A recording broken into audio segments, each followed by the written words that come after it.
রাধে কৃষ্ণ। বন্ধুরা বন্ধুরা শাস্ত্র বলছে যে আমাদের সাথে যা কিছু হয় তার প্রত্যেক কিছু পিছনে কিন্তু কারণ থাকে। ভালো সময় আসুক বা খারাপ সময় আসুক, ভগবান আমাদের সংকেত দেন যাতে আমরা আমাদের ভাগ্যকে পাল্টাতে পারি। তাই যদি বন্ধুরা আপনারা কখনো রাস্তা থেকে এই জিনিসটিকে কুড়িয়ে পান, তো গ্যারেন্টি বলছি বন্ধুরা যে আপনাদের ভাগ্য পাল্টাতে চলেছে। তাই জিনিসটি কুড়িয়ে পেলে আপনারা কি করবেন তা আজকের এই ভিডিওতে আমরা সব জানব। তাই ভিডিওটি কিন্তু আপনারা পুরো দেখুন এবং ভিডিওটি বন্ধুরা আপনারা একটি লাইক করে কমেন্টে হর হর মহাদেব ও জয় শ্রীকৃষ্ণ অবশ্যই লিখুন।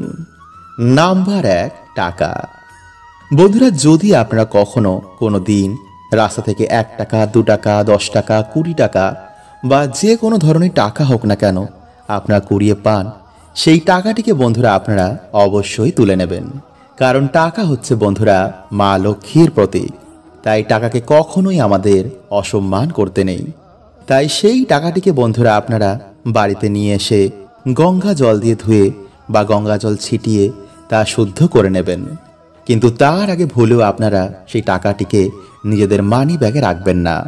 সন্ধেবেলায় বা স্নান করে এসে একটি আসনে বসে একটি প্রদীপ জ্বালিয়ে বাড়িতে মা লক্ষ্মীর যেমন আপনারা পুজো অর্চনা করেন তেমনই করে পুজো হয়ে যাওয়ার পর আপনারা সেই টাকাটিকে আপনারা একটি আসনে বসে আপনাদের বাঁ হাতের ওপর রেখে ডান হাত চাপা দিয়ে আপনারা মা লক্ষ্মীর এই মন্ত্রটি পাঠ করবেন। আর তা হচ্ছে ওম বিশ্ব রূপস্য ভার্যাসী পদ্মে পদ্মালয় শুভে সর্বত পাহি মাং দেবী মহালক্ষ্মী নমস্তুতে। বন্ধুরা এইভাবেই আপনারা এই মন্ত্রটি 3 বার বলে আপনারা মা লক্ষ্মীকে ধন্যবাদ দিয়ে এবং মনে মনে আপনারা মাকে বলবেন যে মা, আমাদের জীবনে আসার জন্য আপনাকে অনেক অনেক ধন্যবাদ। এরপর বন্ধুরা সেই টাকাটিকে আপনারা বলবেন যে আপনাদের বাড়িতে আপনার স্বাগত, আপনাকে আমাদের বাড়িতে আসার জন্য অনেক অনেক ধন্যবাদ। আমি আপনাকে অনেক শ্রদ্ধা করি এবং অনেক সম্মান করি। তাই আপনি আমাদের বাড়িতে থেকে আমাদের আর্থিক কষ্ট দূর করে ধন দৌলতে ভরিয়ে তুলুন। এরপর বন্ধুরা আপনারা সেই টাকাটিকে আপনারা বাড়িতে যেখানে মা লক্ষ্মীর মূর্তি বা ঘট রেখেছেন তার পাশে আপনারা একটি কৌটোর মধ্যে সেই টাকাটিকে রেখে দেবেন। এরকম করতে করতে যখন বন্ধুরা আপনাদের বাড়িতে অনেক টাকা জমে যাবে, তো সেই টাকা থেকে বন্ধুরা আপনারা কিছু টাকা নিয়ে কোনো শুভ দিনে, যেমন একাদশী, অক্ষয় তৃতীয়া, রথযাত্রা বা যে কোনো শুভ দিনই হোক না কেন, কোনো মন্দিরে, কোনো ব্রাহ্মণের কাছে বা কোনো সাধু বা গরিব মানুষকে তা সেই দিন দান করে দিন। এতে বন্ধুরা গ্রহদোষ, পিতৃদোষ, পূর্ব জন্মের পাপ নাশ হয়ে যায়। ফলে জীবনে আবার নেমে আসে পরম সৌভাগ্য। মা লক্ষ্মীর কৃপায় জীবনে ধন দৌলতে ভরে ওঠে।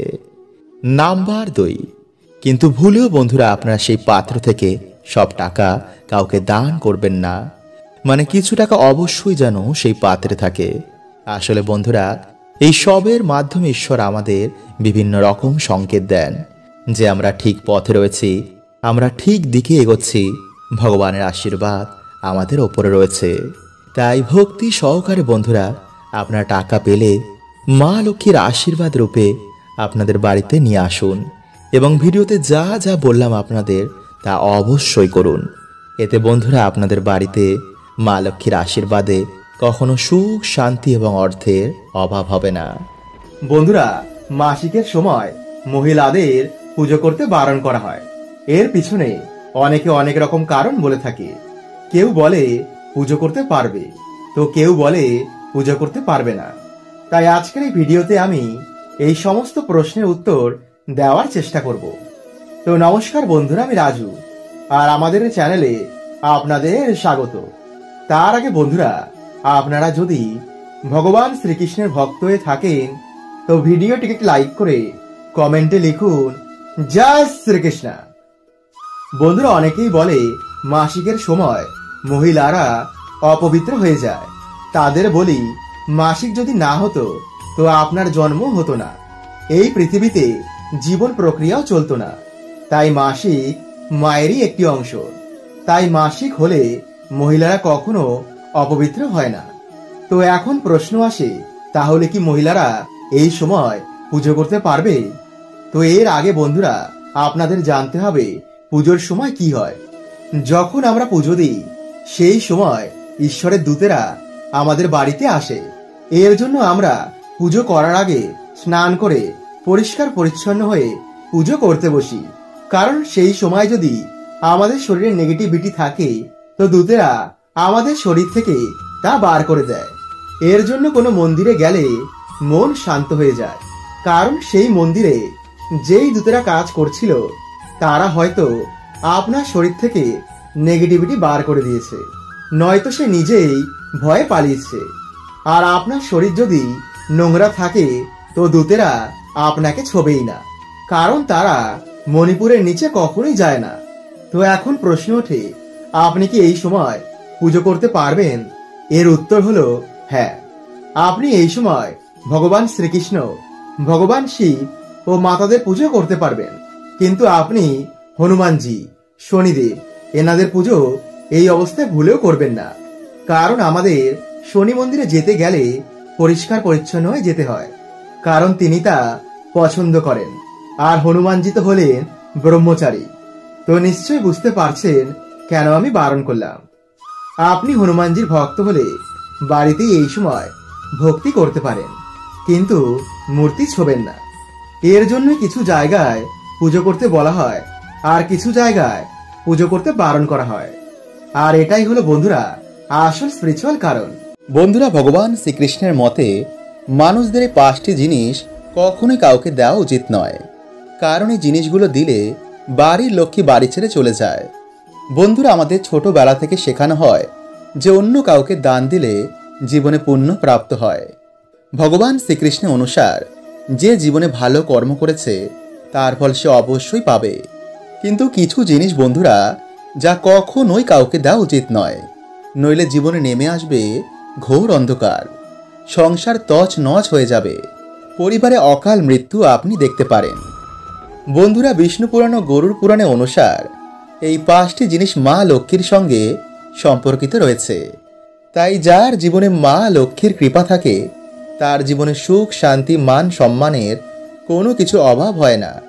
কিন্তু যার জীবনে মা লক্ষ্মীর কৃপা থাকে না তার জীবন অত্যন্তই কষ্টদায়ক হয়। তাই আপনিও বন্ধুরা মা লক্ষ্মীর সাথে সম্পর্কিত এই 5টি জিনিস কখনোই কাউকে দেবেন না। নাম্বার 1, মহিলাদের ব্যবহার করা গয়না ও গোপন বস্ত্র। বন্ধুরা, গয়নাকে মা লক্ষ্মীর প্রতীক মানা হয়। এর জন্য গয়নাগাটি কেনার পর মায়ের চরণে ছুঁয়ে তারপরেই আমরা ব্যবহার করি। আর আপনারা সকলেই জানেন যে বাড়ির মহিলারা হচ্ছে মা লক্ষ্মীর প্রতিরূপ। তাই তাদের গয়না কখনোই ধার হিসাবে বা দান করা উচিত নয়, বিশেষ করে মঙ্গলসূত্র, পায়েল ও বিছা। এতে মানুষের ভাগ্য গয়নার সাথে বাড়ি ত্যাগ করে।